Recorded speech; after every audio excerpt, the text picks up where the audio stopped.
Hello and welcome to Books and Beyond. I'm your host, Jimmy Bennett, and Books and Beyond is the show where we help people personify their aspirations. No major announcements this week, but I do have a very special guest, Lisa Hall Brownell. She's here to talk about her new book and, well, basically about her writing and her background. And so I'd like to introduce Lisa. Thank you very much, Jim. It's great to be here. I'm glad to have you. It was so nice. Now, you have a pretty extensive background in literature, I guess, or writing, or... Well, I like to say I'm kind of that typical English major Yeah. personality where you start off as a kid and write short stories, and usually it's a public school teacher who's encouraged you to write.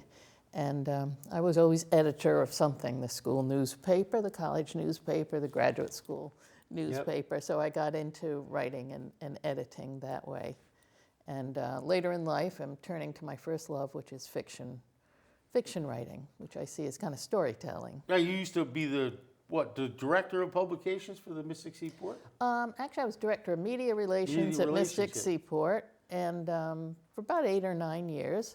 And then I went to Connecticut College for a few decades, and that was my title there, Director of Publications. So I edited, it was a quarterly magazine, it's the alumni magazine. So that was something I absolutely loved doing. And so media directing, is that like liaison between people that are doing stories about the Seaport? And yes, exactly. And again, the Seaport, even behind the scenes, literally hundreds of media and reporters come there from all over the country to do stories. So it was kind of a two-way street, drumming up, bringing people to, to do written stories, everything from coffee table books to, Disney documentaries. I remember it kept us very busy. So it was a great place to work. And there's another of my connections to history, I think. Right. Anyone who's worked there knows just the thrill of working with the ships and hearing the stories. So it does get into your blood. Yes, it does. Yep. It does.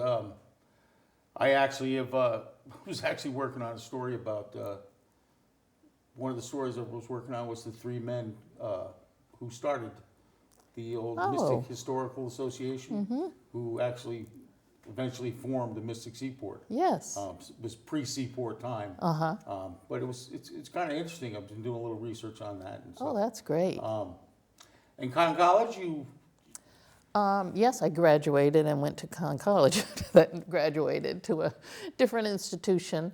Somehow I have to work near a river. I have to either by the Mystic River, and I need a river view in order to work. So, but did a lot of work with publications there, and writing and editing.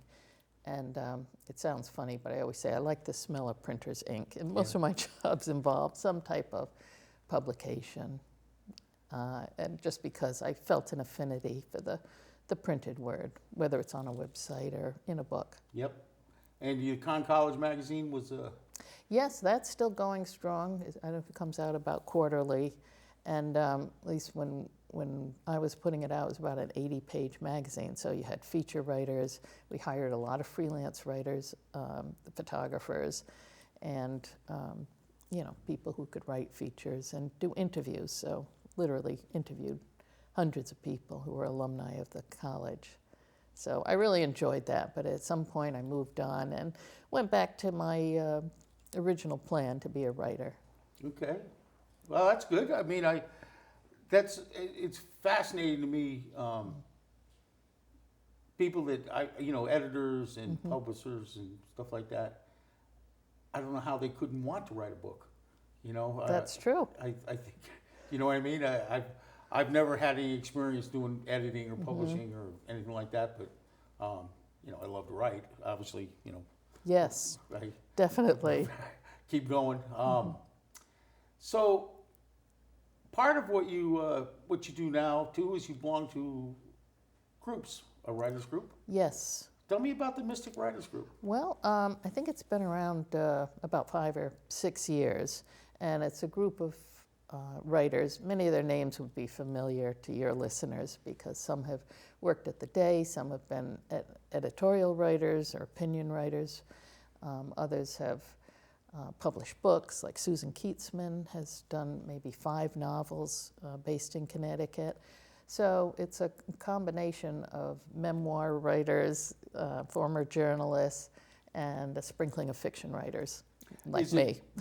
Is it mostly about Mystic, the stories and No, the not stuff, at or all. just- It's all just- over the, you're just absolutely all from over the Mystic or map. around near Mystic? Yeah, I think sometimes Connecticut writers like me, we are influenced, by the ocean and the history of the area. Oh, God, yes. But no, they write about just about everything under the sun. And we, sit down at a table like this once a month and stay in touch all month long, and we review each other's work if you want to. It's all voluntary. Yeah. So, and we socialize. So, Oh, that's nice, though. I belong to the Connecticut Authors and Publishers Association. Yes. The Southeastern chapter. And actually, I hadn't even written my first book yet. I was about halfway through it when I went to the first meeting. Great. Because I wanted to see, what it was about. And it was a very eye-opening experience for the fact that, every writer's got that dream, like they're going to pen a book and send it off to a publisher, and then, you're Stephen King riding in the limo, going to the Today Show and doing your first interviews and that kind of thing, which we, quickly does realized. happen to some It- people, it- lucky people. So, Well, it's like the rock stars or the, or the baseball players. It's that Yeah. 0.001% of people out there doing it. But it did teach me a little bit about discipline writing, and it was great networking. It was nice to meet fellow writers and people doing other things, and they helped each other. We helped each other with just sort of connecting with anything from editors or photographers or illustrators to the next event coming up, and where they sell their books or where they've had success or no success. And it was very nice, and I have to say that I always came away very inspired. I was like I just wanted to keep going, and then it was a big goal of mine to finish my first book, which is as as writing is as much fun as it is, it's discipline. It is. It's a lot of work and a lot of setbacks too. Yes. But then you just keep going. And again, if you're in a writer's group, and preferably a real one, not just online, you Right. feel that the support of the other people. Yes, Yeah. you're there to, to offer criticism occasionally, but more in the end, it's people's support and interest in what you're writing that keeps you going. Right. So, and you see their ups and downs and their ideas. So, and a lot of sharing goes on because, again, some of the members are writing memoirs, so we find out about their past life. Someone like Ruth Crocker, who's written up, she's probably been on your show, Yep. and is a wonderful writer. Yes. She's taught us all a lot about essay writing and Oh, good. memoir. So we've got some great people. Yeah. So, where was the? What was your epiphany? When was the time that you said, what, I want to write my own thing? Well, let's see. I think I'd been writing short stories and so forth, but really I did not have much of a publication record on them. But I kind of went back in my mind and thought, what's the story that really bugs me or stays with me over the years? And it's something that kind of happened under my nose, and that is, the execution of a young woman that took place on what is now Gallows Lane in New London. So I kind of had that in the back of my head. I'd done one magazine article about it, very short, which was for Connecticut College Magazine, years and years ago. But I got such a strong reaction to it, and at least one person said, you should write a book about this. But again, not being a historian, not knowing much about research, it took me longer to dig a little deeper and find some substance. Right. But then by that time, I decided I wanted it to be a fictionalized account, because this episode was, to some people, a footnote in history. This isn't Benedict Right. Arnold or something that's well documented. But I think part of me likes literary fiction as much as I like historical fiction. So it was important to me to recreate the character. I didn't want to just document her, because the woman herself was illiterate, so there was no written record from her. And of course, there's no social media, Right, no yeah. nothing, Yeah. no newspapers, none of the things that we count on today to get information. So, but I did dig a little and find enough so that I constructed the story. and as you've described for some of your research, do research on what was happening in a particular town at that time period and what life might have been like and the people's concerns, and then you weave it all together and hopefully bring that back to life. But first and foremost, I wanted to bring the emotional life of the characters Right. to the forefront. Isn't that, do you find that, I always like, I find it very liberating to mix what you think people might have said or how they might have acted. Yes. Which you really don't have any actual tangible proof, like you say, it's not written down, it's not, but you just kind of feel that. You feel like, well, how would somebody react in this situation back in Exactly. the time? Yes. So do you have fun with that? Or? I definitely did, and I keep thinking about how important point of view is, because originally I was writing in the third person, and I felt kind of distant from the characters, but at some point I switched it to the first person where I was trying to speak for the protagonist, the main character. But that was a difficult part because, I'm a 21st century woman, not Right. an 18th century one. I don't have the same, religious backgrounds and so forth that were their main concerns there. And so I often describe the main character in a way as wearing blinders. She can only see so far, and I had to put myself in her mind and not use expressions that I would have known or Right. insights I've known or literary references or anything like that, because she was illiterate. She wanted to learn how to read. And so I tried to put myself in her shoes and show what her concerns are and what she felt like in the situation of being arrested and accused of murder. Wow. Yeah. So where did you start your research? I mean, where did you dig? Pretty basic, and I have put this all together in a presentation that I'll be showing at the library, and we can mention that later. But dug into the most obvious references. We've all heard of Joshua Hempstead, of course, famous for keeping a diary for more than 40 years in New London, lived in what is now the Hempstead House. So he has a record of daily life, everything that somebody did, everything that was going on, who died, who was sick, during a particular time period. And my character, who was based on the actual woman, Sarah Bramble, only takes maybe this much in his diary, the notation that she had been arrested and then the day of her execution. And then there's also another book called The History of New London, which is also another great big volume, and the same thing, just 2 or 3 paragraphs there. So I thought, what's being left out? There's got to be more to this story. So that's where I put on my speculation and dug a little deeper into it. That's why, I wish I thought about this many times in my life, and I'm sure almost everybody could say the same thing. I wish that more people kept like a daily journal of their everyday life, of what's going on. There's so much of my family lore that's been passed down just orally, told to me, but I can't even, there's so much that's lost. Like you say, you get Definitely. the big ticket items and stuff, but a lot of the peripheral stuff and the day-to-day life, and it's interesting. Like I said, I've been trying to do research about Mystic in the 1919 to 1930, and you really have to sort of piece it together.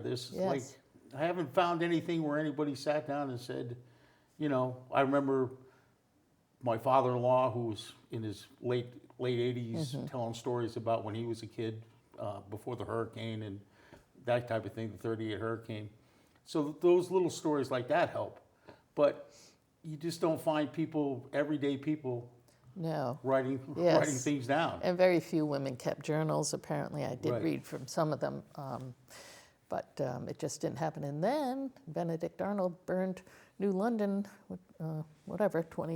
20 some odd years later. So I'm sure a lot of personal effects, notes that people put in Bibles, 140 buildings burned and homes. So a lot of that went up in smoke. Wow. But fortunately, again, court records were kept in Hartford, and they're still there in the Connecticut State Library. So I do talk about that in my presentation, really how exciting it is to go and do that research. And most people do it for their own family genealogies, Right. but it was there for me when I went to look at it. So Gallows Road, let's talk about Okay. your book. Yes. Where should we start? Just give me a general outline. Okay. Well, it's about a young woman who was accused of a crime that she swears she didn't commit. And that crime was the murder or the death of her newborn infant on the night that it was born. So this was a very young woman. It's strange that I can't find her actual age.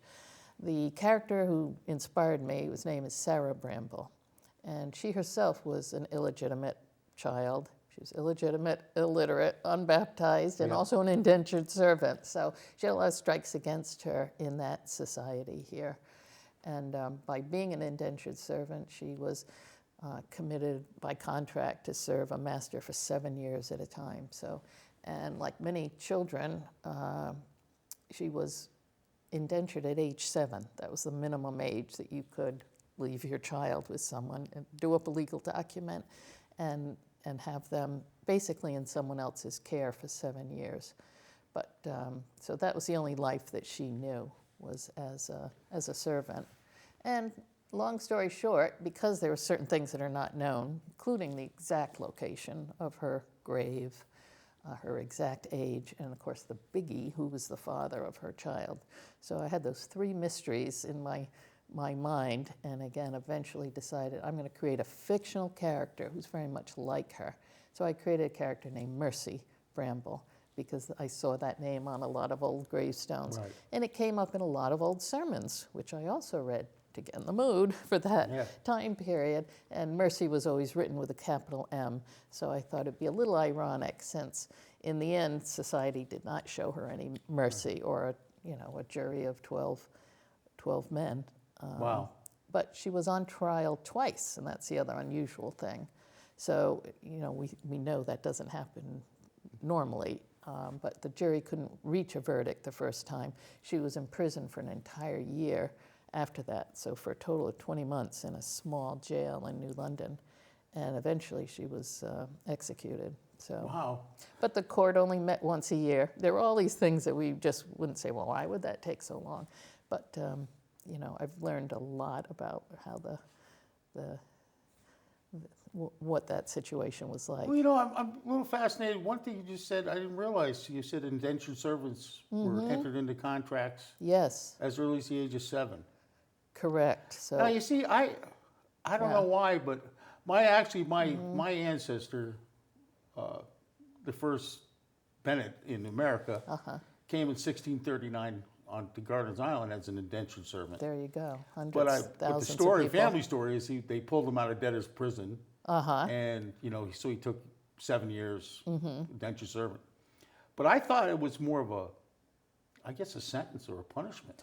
Interesting. No, not really. It's more of a career opportunity, although people who were on their last shilling, I guess, would sign on for that. Now, in some cases, there were more men who were indentured servants.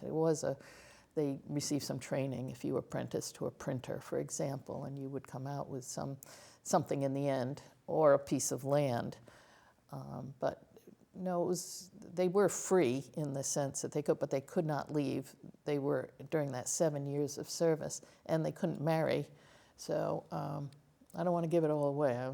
No. I just didn't realize. The servants could not marry. I really thought. So. I thought it was. I guess I thought indentured servants were more like you're a slave for 7 years. Yes. You know. I guess it depended on the master. But if they ran away, they were, they'd run a little advertisement if there was a newspaper. For some of this period, New London didn't have a paper, and people were obliged to round up that person or got a reward if they found that servant. So what year was this? What 17. Well, the year she died was 1753, so we're at least 20 years before the Declaration of Independence or anything. So. And it's set mostly in New London? New London, yes. And a lot of references to Groton and crossing the river, Westerly, other locations. At the end, one of them flees to Saybrook. So I tried to weave in stories from that area and mention couple of famous shipwrecks during that time period, and people who were in jail when Sarah Bramble was in jail. So Oh, to wow. give some context to it, just in the way you're reconstructing. Right. It's like building a set or something, Right. so that you have enough, but not overwhelm people with details. So apparently it's a fine line, especially with historical fiction. You don't want to overwhelm people with too much information. Well, so- I got to tell you too, I love the cover. I don't know why, but great. it just like screams New England to me. Oh, wonderful. I do really love that. Oh, great. And I think, personally, I think it's great to have historical fiction, but local. Yes, yep. You know, the people in this area, this is the kind of thing that, you know, this is where you live. This is where, you know, our oranges and stuff, you should read a little bit more about it. That's what I feel. You should know about the history of the roads that you're driving on and what happened where. Sometimes you don't want to know. I mean, there was part of me that didn't want to write this book because it was so grim. Yeah. And, you know, people say, why would you want to literally dig that up again? But, you know, it's just to me, such a compelling story that I had to know and find out more Right. about what the attitudes were at that time period. But, you know, fortunately, people do seem to be very interested in the local history. Oh yeah, I really believe that. I would like to see more.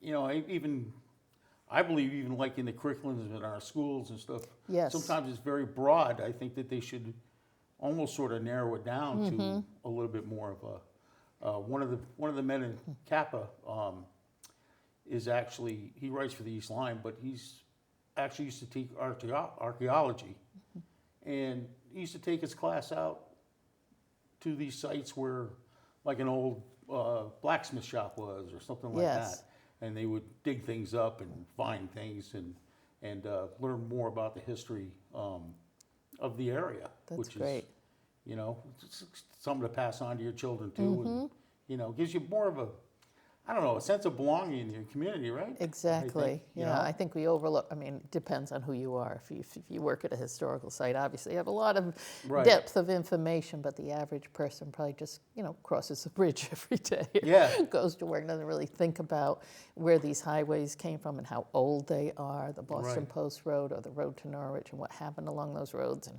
how focused people were on the sea here. Yeah. So it's, you know, you learn all over again many things that, you know, I was not taught in American history necessarily. I think because we focus so much on national history, people don't go deep into their Right. local, and we just happen to live in one of the most important areas for Revolutionary War history. So Unfortunately, I'm kind of I don't want to sound like a Luddite, but social media, I see a lot of younger people, and I'm, you know, I say younger because I'm an old guy, so, but even in their 30s and 40s, so much information out there, so many little TikToks and Snapchats and all these little blurbs and little clips of shows and this stuff, and people seem to be constantly scrolling, but they Consuming don't it, they yeah. never focus on, you know, really where they are and, you know, where they came from. exactly, if And- you're in cyberspace, you're not focusing Yeah. on what happened right under your nose. or Like I what said, my happened- family's been here since 1639, so I'm Wow. very interested in, you know, That's the incredible. local history. From the beginning, really, the Yeah. first settlement of New London. Yeah, That's I mean, amazing. Yeah, Long Island wasn't even really settled, you know. So, anyways, we got one thing I really do want to talk about is your big presentation coming up Thursday. Oh, yes, well, it's big, and I'm glad I'm right here in Groton, because Yeah. I've done presentations seem like all over the place, and met some wonderful people. But I'll be giving a public talk this coming Thursday, March 23rd at 6:30 at the Groton Public Library. And I'm really going to emphasize on some of the local landmarks and documents and what was my inspiration for this book, and, you know, hopefully why people should read it. Yeah, there. You know, that's one thing too.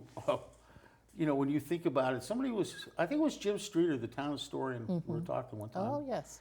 And I think he told me that there was like I don't want to say the exact number, but I don't know why, but 163 like monuments, war monuments and stuff to veterans in this area alone. That's And incredible. I think about it, I think I could probably name 2 or 3 off the top of my head, 4. There's 163. Huh, that would keep you very busy. Well, And that's all what- the yeah. historic sites. You know, if you, but I always say that there's so many things that you just pass by, like you were saying. That is You drive true. over the bridge every day, you don't even notice it. Just these beautiful spots and historical things that happened and stuff, but you drive by, I didn't realize there was a cannon there, and they Yeah. fought the British. the cannons You there know, for a that's- yeah, you know, Yep. that thing really shot? Wow, you know, that kind of thing. And so I think it's really fantastic. I'm planning on coming to your Oh, to that'd your be lecture on Thursday. great. That you know? would be great. Can't wait. I was recently there for their book club, and Yep. fantastic bunch of women and men in that club. Yeah. Very insightful, terrific readers. So I'm looking forward to opening up and telling them more Yeah. with a visual presentation. Well, we'll so. be looking forward to it. Yeah. So what's next? Oh, boy, that's a good question. I mentioned before, I'm writing a collection of ghost stories, but that you can do, in bits and pieces. There happen to be ghost stories or paranormal. Some are inspired by New England. And I'm also revising another manuscript that I wrote and shared with the Mystic Writers Group about 2 years ago, but I put it aside to concentrate on this book. Yep. And you can imagine, the editing and everything else that went Right. into it. And that is also partly historical fiction. It focuses more on the Great Depression. Oh, all right. And kind of a move across the country. Also a woman's story, kind of a riches to rags story during the Depression. And then, of course, the characters end up back in Connecticut Yep. because that seems to be a reason to, a theme Well, it's in a some of great my place writing. to be, right? Yep. So it's nice to see. I'm glad to see somebody promoting this, and I'm looking forward to reading your book. And, Great. I and can't I'm wait. looking forward to Thursday night. So, Great. and I want to thank you very much for being on the show. Oh, this is It's terrific. been wonderful. Yep. Like I said, I can't wait to Thursday. Everybody, I hope you'll show up Thursday night, and we'll hope to see you when you come up with your Take next it from books. there. The next book, I'll Come be on happy back. to. All right. Might be a year or Thank you. two, but That's we'll, all right. we'll work on it. Working on Hopefully, it. I'll still be here. You better believe. You better be. Yeah. Thank you. Well, that's all for Books and Beyond today. Thank you very much, and we'll see you next time.